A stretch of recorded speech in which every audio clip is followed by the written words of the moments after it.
How long will I love you? Until my dying breath. From the moment they set their eyes on each other, Woo-bin and Alina have been head over heels in love.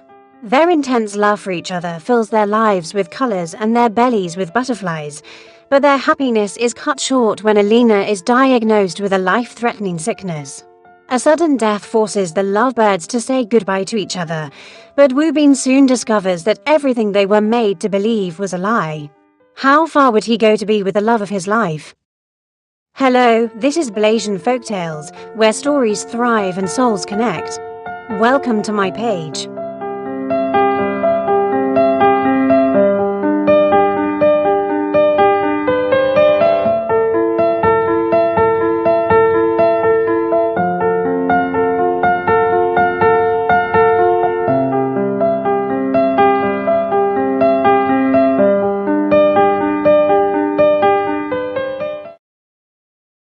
Woo-bin came out of his car and took long strides with his hands in his pockets towards the house in front of him. When he got to the door, he took in a deep breath before knocking. The door was opened and the face that came into his view was Park Soo-bin's. Park Soo-bin smiled at him and said, "Hi, come in, Woo-bin." The Lees and the Parks had been friends for years. Soo-bin was his friend and they were both in their final year of high school, set to graduate in a few weeks. Woo-bin's family was the wealthiest in the city of Seoul.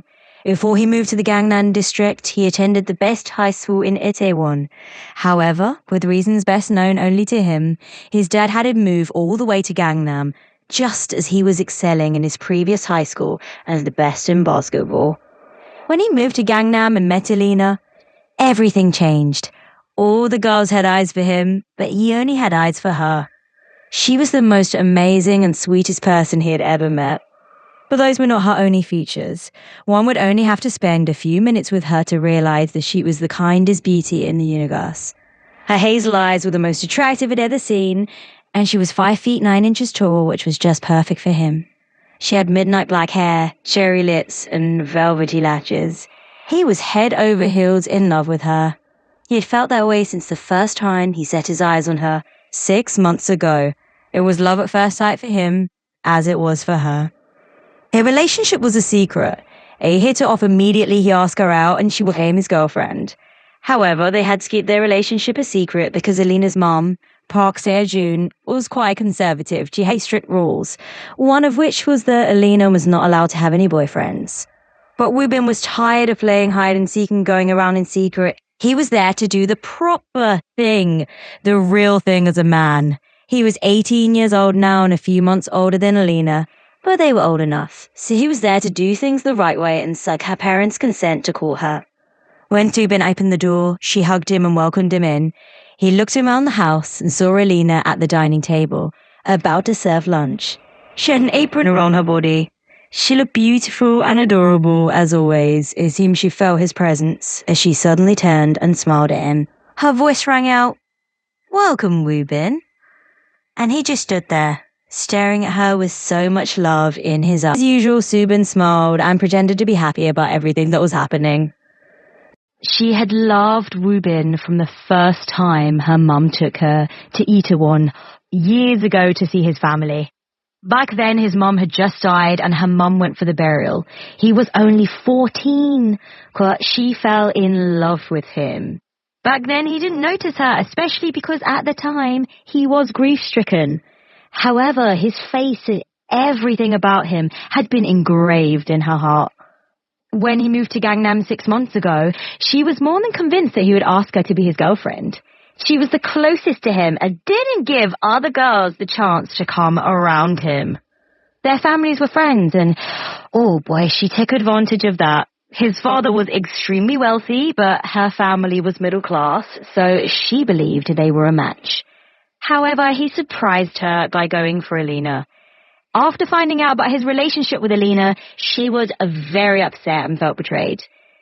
She thought about ways to destroy their relationship, but nothing good came to mind. All the plans she had would only end up with Woo-bin hating her, and she couldn't take that risk. She had to pretend to be the saint and keep supporting their relationship. Woo-bin was so happy about it, and they drew even closer. He came to see her as his very good friend, and she knew that this would make it easy for her to take Alina's place in his heart when the time finally came. Alina stood by the dining table with her heart racing. She knew why Wu Bin was there because they'd already discussed it. He looked as dashing as ever, the love of her life, her very essence. He was handsome and tall, with blue eyes and brown hair. He was the sweetest guy in the world, the reason why she woke up every single day, and she lived for the moments they spent together. Alina was very grateful to have a family, even though she was a year older than her sister, Su Bin. Su Bin bossed her around, but she still had no complaints. Her dad was cool. He was the best father in the world. Her parents loved Wu Bin, and even though she only met him 6 months ago, their relationship had blossomed so much so that she felt like she had known him all her life. Now that he was there, however, she was afraid. She didn't know how her parents were going to react, especially her mum. She wasn't a child anymore. She turned 18 3 days ago, and Wu Bin had decided to wait until she was 18 so her parents wouldn't have a reason to reject them. Now that he was there, she'd sit at the dining table, waiting to see what her parents would say, and hoping they would give their consent. What surprised her the most was Su Bin. When Wu Bin first moved over, Su Bin was all over him. Alina initially suspected that she had feelings for him, but then she noticed that Su Bin never tried to pursue him. She just kept clinging to him. When they began to date, they kept the relationship a secret from Su Bin. After she found out, Alina was so scared that she was going to report to their mom, but surprisingly, she did not. She was cool and she covered up for them most of the time. Wu Bin liked her because of this, and they became closer friends since then. Alina never told Wu Bin how Su Bin treated her at home because she didn't want to ruin the friendship they shared. Alina hurried into the room to get dressed. She had made lunch and ensured that the table was set. After getting dressed, she waited in her room. She was afraid of what her mom would do if she came out and got angered by the whole situation. She could hear their voices. Wu Bin was already sitting on the couch, waiting for them because Su Bin had made him comfortable. After a while, her parents finally went out to the living room, and Alina heard Wu Bin say, "Hi, Mr. and Mrs. Park." Wu Bin already had their future planned out. He was going to go to college in Seoul, and he wanted Alina to be with him when he did. They had planned to go to college together and spend the rest of their lives with each other. It was going to be perfect from there on. All that was left was just for her parents to give their consent, and everything would be fine. Lee Wu Bin sat on the couch, staring attentively at Mr. and Mrs. Park as they came out. They were friendly towards him, and he knew they liked him. Why wouldn't they? His dad had helped them get a lot of money because they went into business together. Both of them sat down and waited for him to say what he wanted.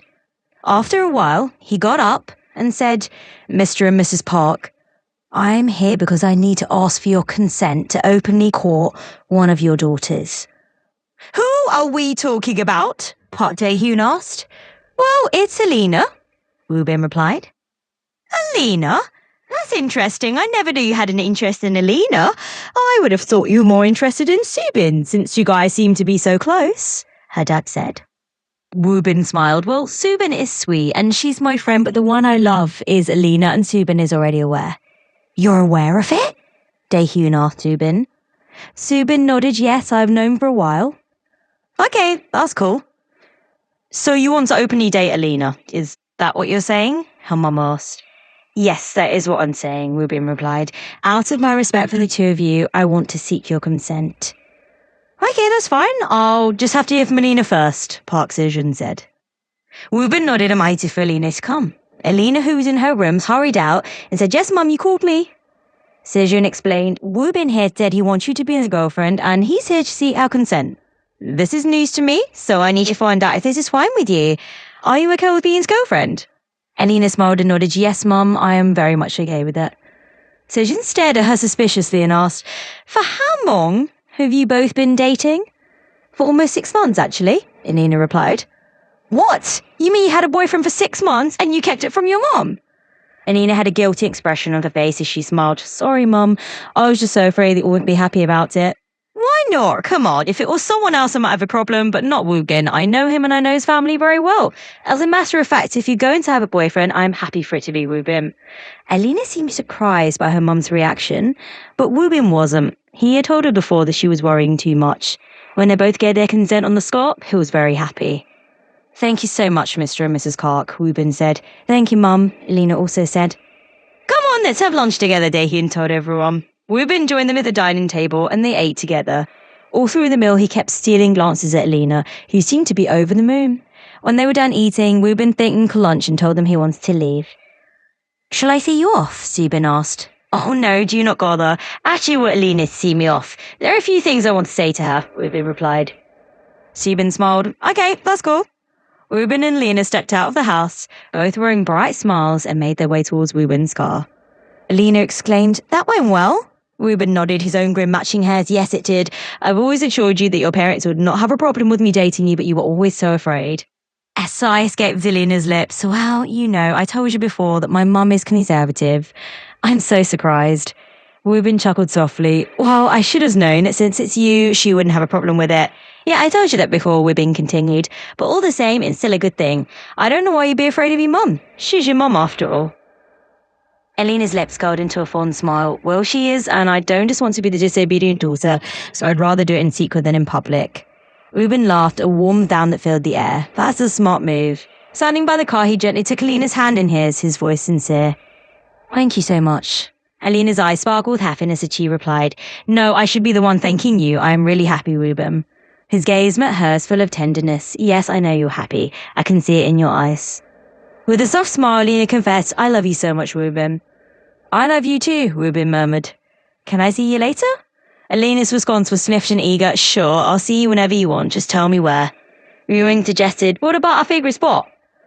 A shy smile played on Alina's lips. I will be there, I promise.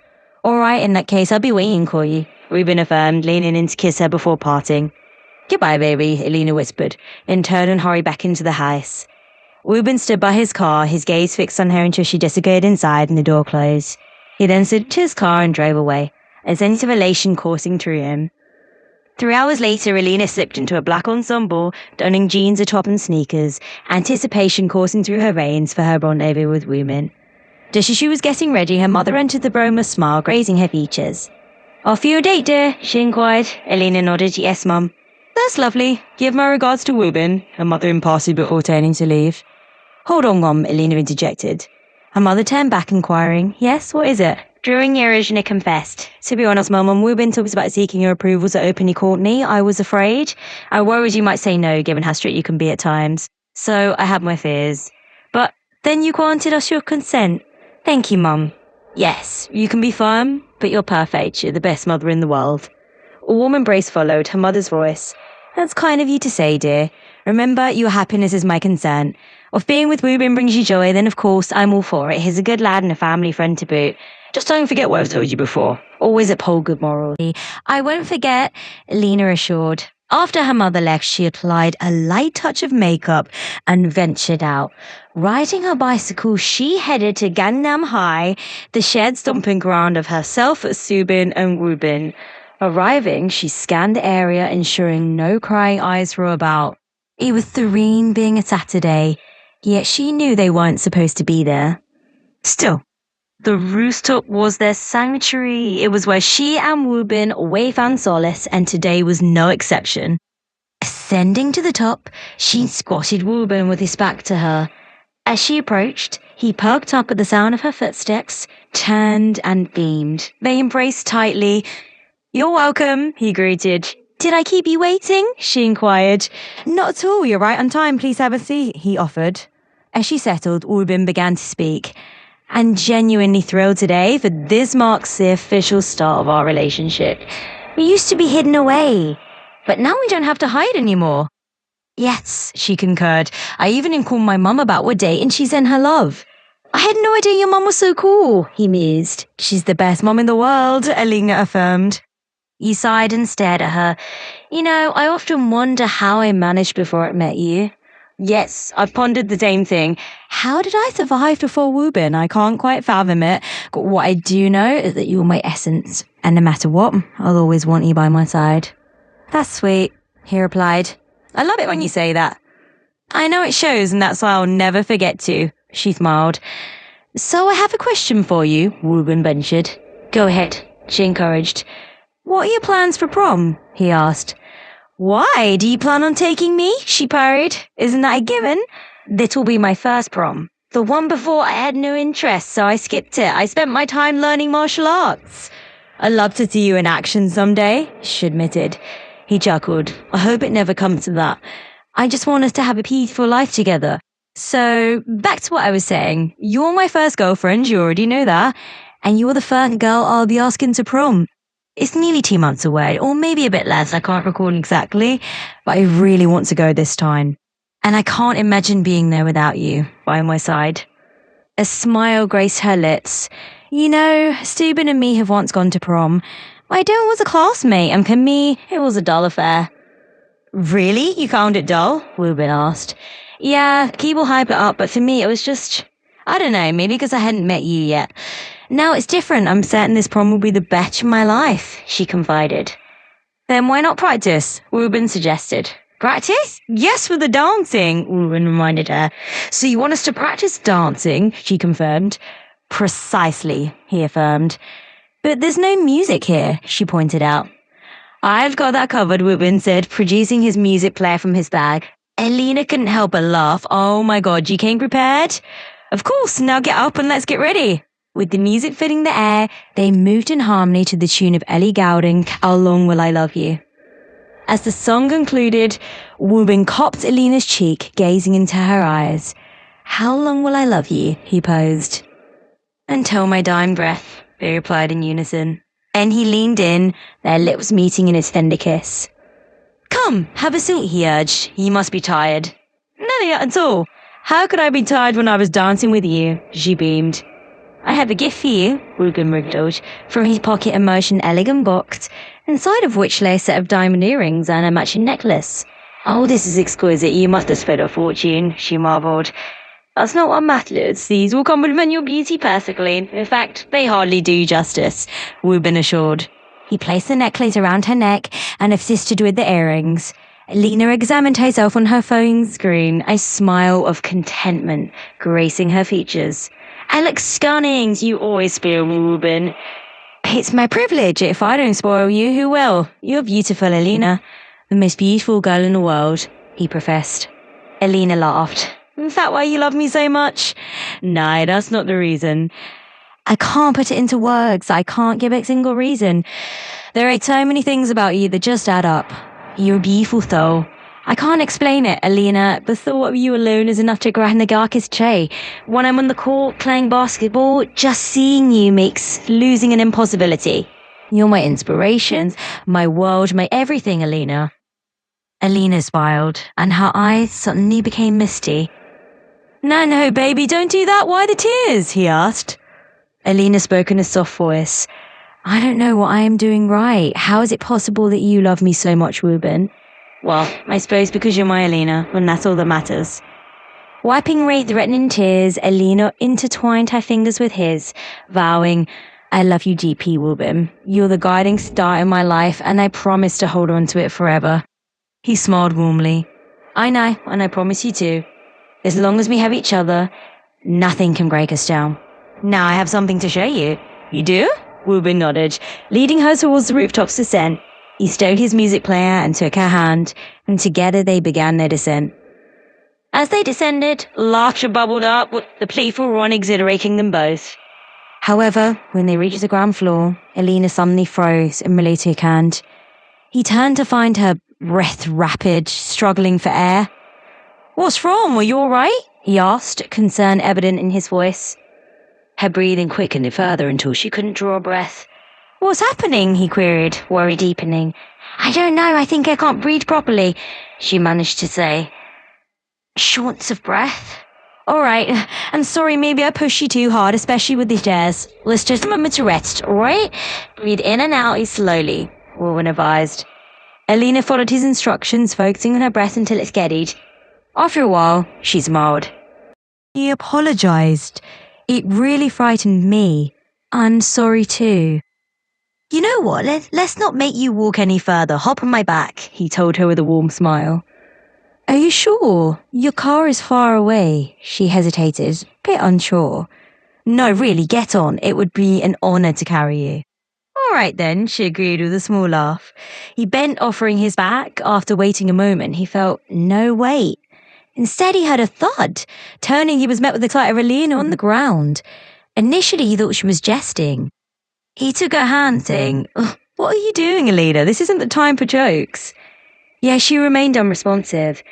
Checking her pulse, he felt the stark reality. She'd lost consciousness.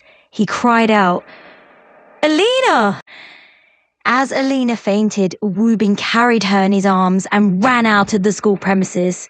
He placed her in the back seat of his car, put her bicycle behind, and got into the driver's seat. He began driving to the hospital. On his way, he called Subin and told her everything that happened, asking her to inform her parents that he was taking Alina to the hospital. "Within, please take her to my family's hospital," Subin suggested. "My family doctor will be there to attend to her. I will be arriving soon with my parents." "Okay, I will do just that," Wu Bin replied. He quickly took her to the hospital, and as Subin has said, the family doctor promptly attended to her. Wu Bin waited outside until Subin and her parents eventually arrived. "What's happened?" they asked Wu Bin. "Well," Wu Bin began, "we were at the rooftop of our school building, and afterwards we decided to go down. We ran down the stairs, and suddenly she became short of breath, and eventually passed out. I don't know what is going on, and I'm so afraid. I've never seen her like this before." "Don't worry, she'll be fine," her father assured. "Let's just wait for the doctor." When the doctor came out of the ward, he said, "I would like to speak with Alina's parents alone." "What is the problem, doctor?" Wu Bin asked anxiously. "Please, whatever it is, I would also like to know." "Why not just tell us what the problem is?" Alina's father added. "You can tell all of us." "In that case, all of you should come to my office," the doctor suggested. Alina's father and mother, along with Subin and Wu Bin, gathered in the doctor's office. Inside, the doctor began, "I'm sorry to inform Alina that she has cancer of the blood." Wu Bin's eyes widened at first. "Cancer of the blood? Is it leukemia?" "Yes," the doctor replied. "She has leukemia." "No, that is not possible," Wu Bin refused to accept. "She never had any symptoms. She's been very healthy and okay. How can she suddenly have leukemia?" "Just calm down," the doctor said to him. "Sometimes it happens that way. Unfortunately, you never saw the symptoms. Or she may have experienced it, but kept it to herself." "Perhaps," the doctor continued, "you did not see when she had 1 or 2 episodes or 1 or 2 struggles, as she probably saw it as just something normal and never bothered to talk about it." "Oh no, this is very serious," Alina's mum replied. "So is she going to begin chemotherapy or something? What are we going to do? What's the way forward?" "I'm sorry, I have even more bad news," the doctor replied. Wu Bin placed his hands on his chest as his heart began to race. The doctor said, "She has 2 more months left to live." "That is a lie," Wu Bin snapped as he got up. "You cannot tell me that. What do you mean she has 2 months left? Alina is not going to die. She's going to live for a very long time." "Listen, you need to get a hold of yourself, Wu Bin. Calm down and let the doctor tell us the way forward." Alina's mum was already crying while her dad was quiet. "Subin, head to the doctor. There has to be something. Just tell it the solution, okay? You're just telling us the problem." The doctor said, "Listen, if you want her to undergo chemotherapy, it's fine. We'll do it. But the stage she is in, she has just 2 months left to live." "I demand to get a second opinion," Wu Bin said. "Let's go to another doctor.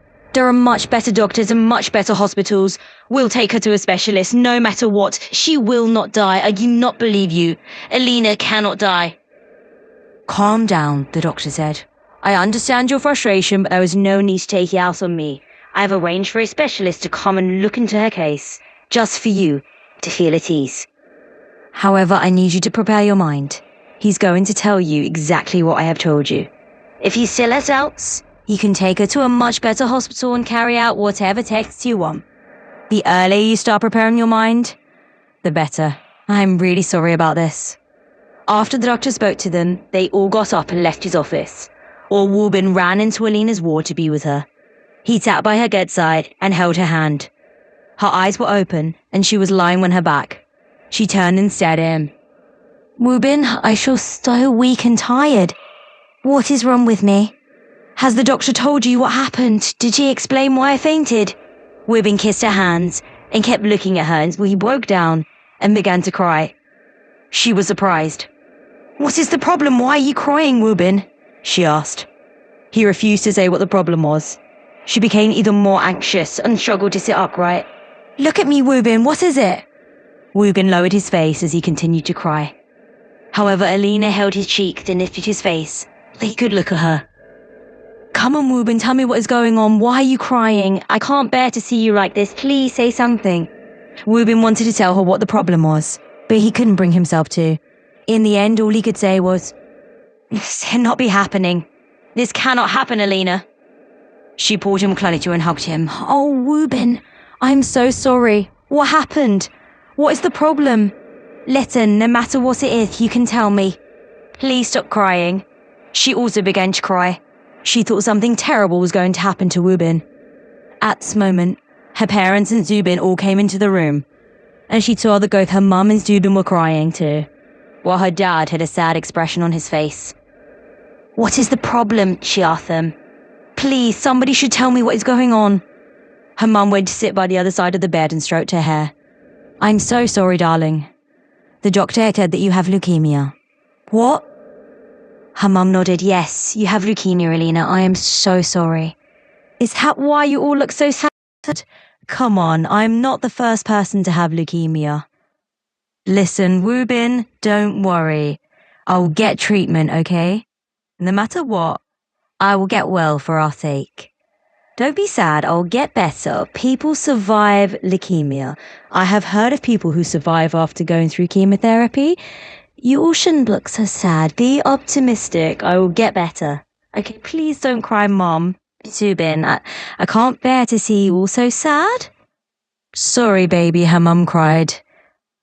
I wish I didn't have to tell you this, but the doctor said you have just 2 months left to live. Alina's expression changed to a shocked one. What? No, that cannot be true. Are you all joking with me or what? That's a lie. She looked at Wubin, who was still crying, and looked at her father. Dad, tell me, is it true? Do I really have only 2 months left? Her father couldn't say a word in reply. He turned and left the room. She held Wubin's hands and cried, Wubin, tell me it's not true, please. This cannot be happening to me. I don't want to die. I don't want to die. I want to live. Mum, please help me. Wubin needs me. Wubin, do something. Please don't give up. I still have a long life ahead of me. What about our plans? What about our dreams for the future? Wubin, you promised me we would go to college together and spend the rest of our lives together. Please don't let me die. I don't want to die. Unable to see her break down, their mum and Zubin ran out of the room while Wubin hugged her as they both broke down in tears. The next 2 months proved to be extremely difficult for Wubin. He couldn't come to terms with the fact that he was going to lose Alina. However, Alina had accepted that she would die in 2 months, so she tried her best to be happy and make as many memories as she could during the time she had left.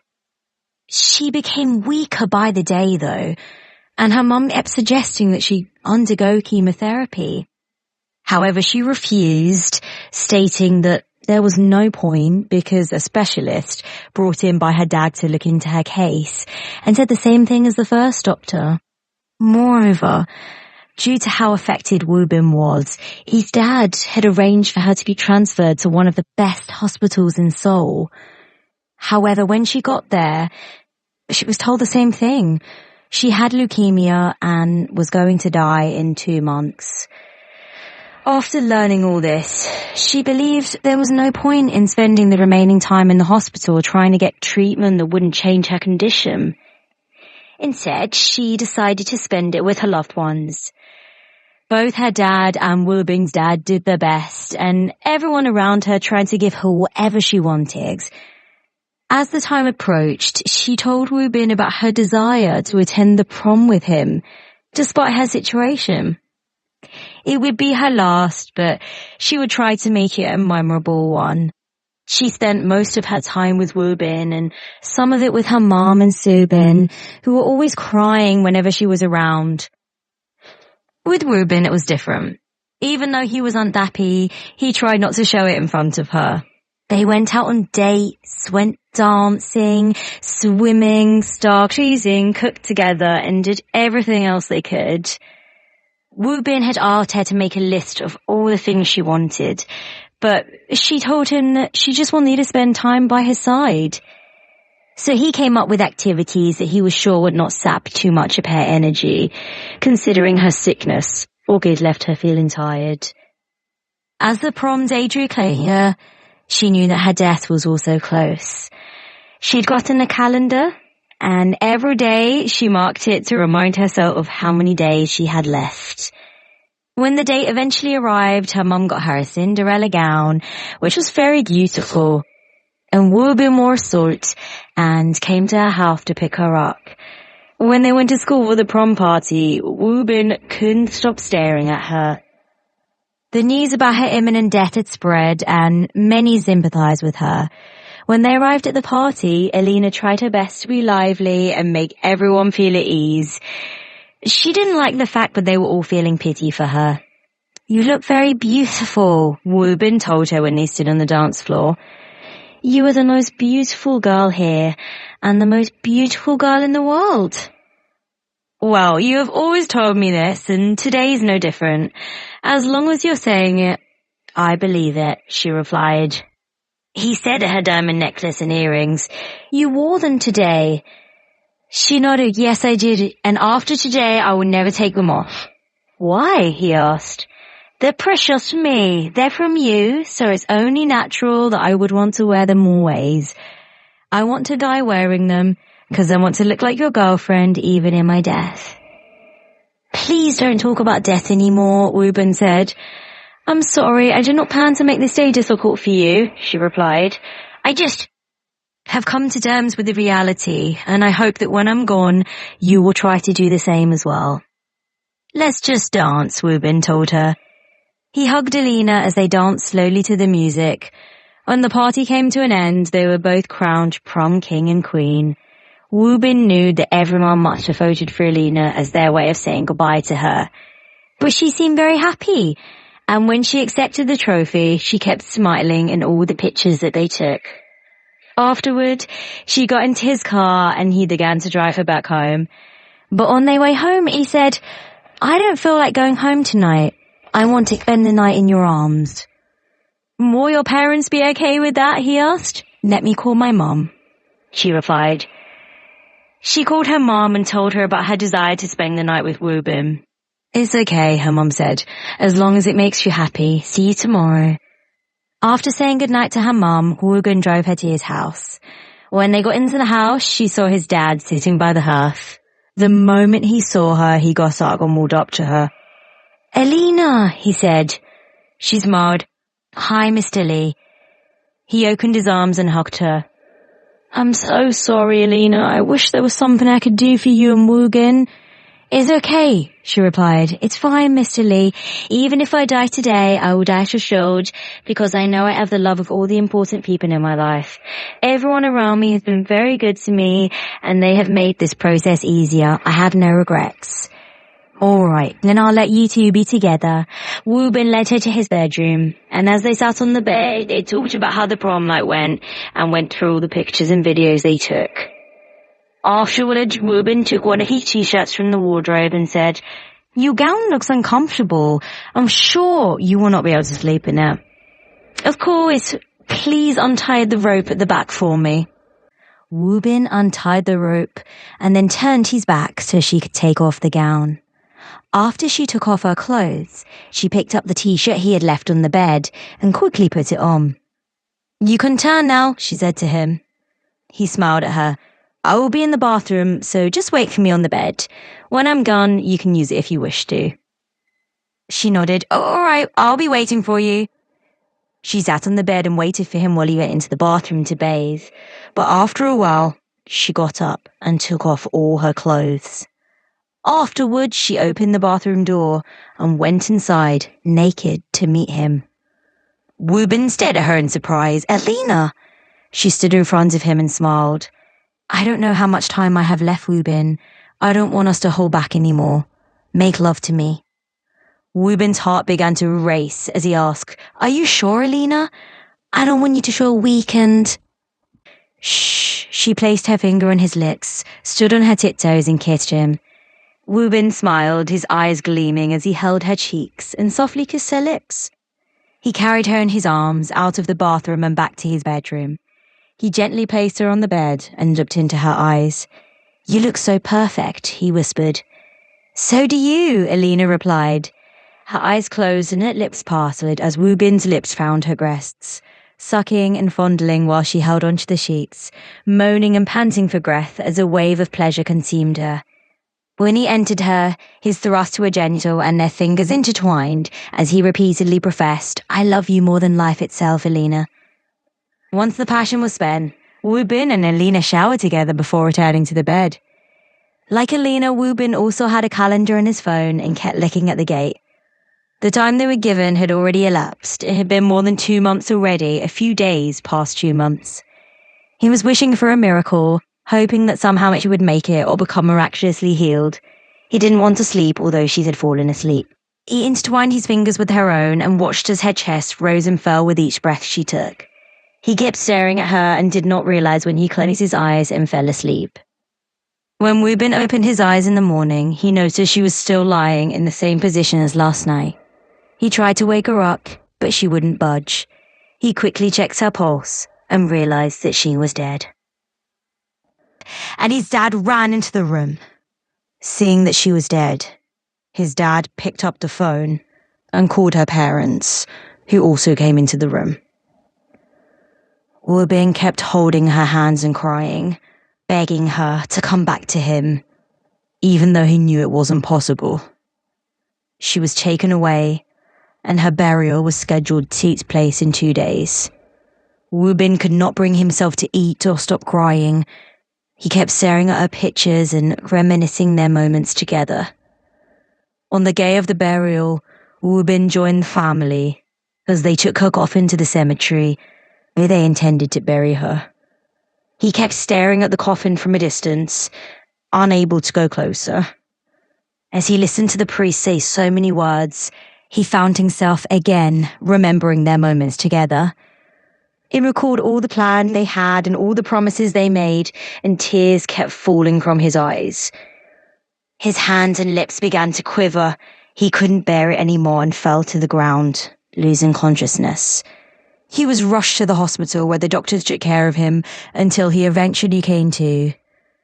After her burial, it was extremely difficult for Wu Bin to move on.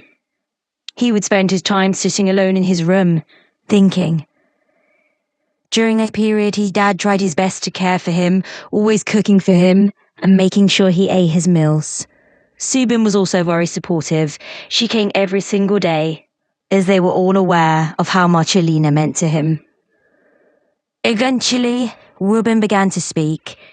Each time Su Bin came, they would talk about Alina, and Wu Bin would tell her about other memories they had together. Sometimes he would cry, and Su Bin would join him. She became his very close friend, and he soon became more attached to her. As he woke up each day, he looked forward to Su Bin coming around so they could talk about Lena and look at her pictures together. Other days, he took Su Bin to places he had gone with Alina. He even took her to the rooftop of Gangnam High and told her about that night when they danced together at the top of the roof and ran down the stairs. It was the same night his world collapsed. The very night he realized that death was going to snatch Alina from him. "I'm so sorry," Su Bin said. "I would give anything to see that you do not go through this pain, but I feel it too. Alina was my sister, and I loved her so much. It has been extremely difficult for my parents, but they have me, so I guess I'm there to remind them of Alina. And it makes the healing process quicker. But I know it will be harder on you, because other than your dad, Alina was everything to you. I was a witness to how much she meant to you. Most times, Wubin spent the entire day with Subin, and when he finally realized it would get dark, they would both go back home. 2 weeks after Alina was buried, Subin came to his house as usual. Wubin sat outside on the porch, going through pictures and videos of himself and Alina.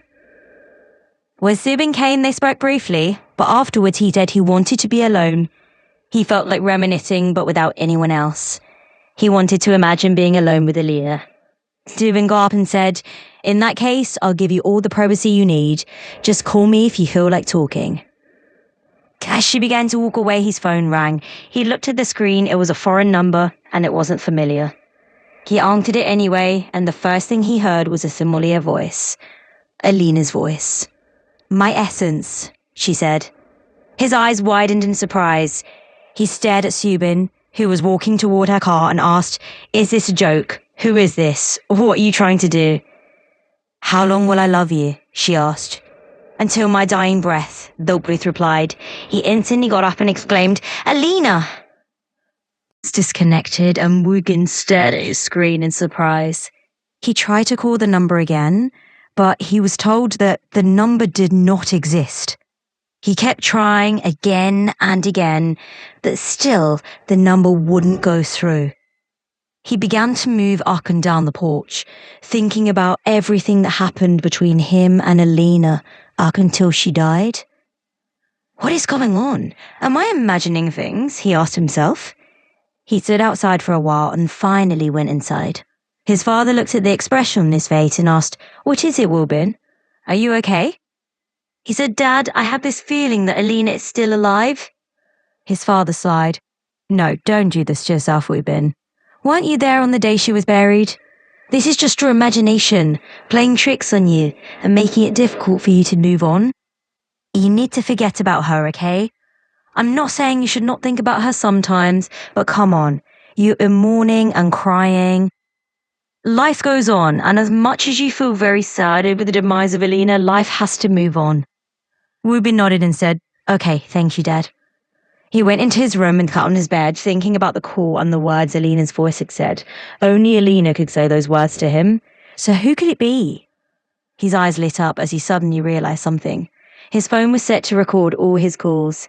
He had done it in the past, so he could always listen to his conversations with Alina whenever he missed her. He quickly went to his recorded call log and saw the recording. He played it and listened to it. It was the same thing. He played it over and over again for hours, listening to every single word she said. In the end, he got up saying, "No, this is not an illusion. This is Alina. This must be Alina. She said the same words to me on that rooftop." But who would believe him? No one would want to believe him. His dad would think he was going crazy, and Alina's family, what should he tell them? What did it all mean? "No, I can't tell anyone about this until I'm sure. I have to be sure, and the first thing I have to do is find out who owns this number." He quickly changed his clothes and left the house. He went to one of his new friends he knew that was good at cracking numbers and said, "Please look at this number. I got a call from it, but I can't figure out who it came from. I tried calling the number back, but I was told it doesn't exist. I need to know who this number belongs to." "Easy peasy," his friend said. He took the number, put it in his system, and said, "Okay, this number was issued to one David Suarez, and the call was made from Los Angeles." "Los Angeles? Wait, you mean all the way from California?" he asked. "Yes," his friend said, "but what is it? Who has this number?" "I should be asking you. You said David Suarez. Who is this David Suarez?" Wubin asked. "I don't know," his friend replied. "Noggy should give me more information. Why are you so watchful about this call? What exactly did he say?" Wubin sighed. "You know what? Maybe it's just a prank. Let's just forget about it." "Really?"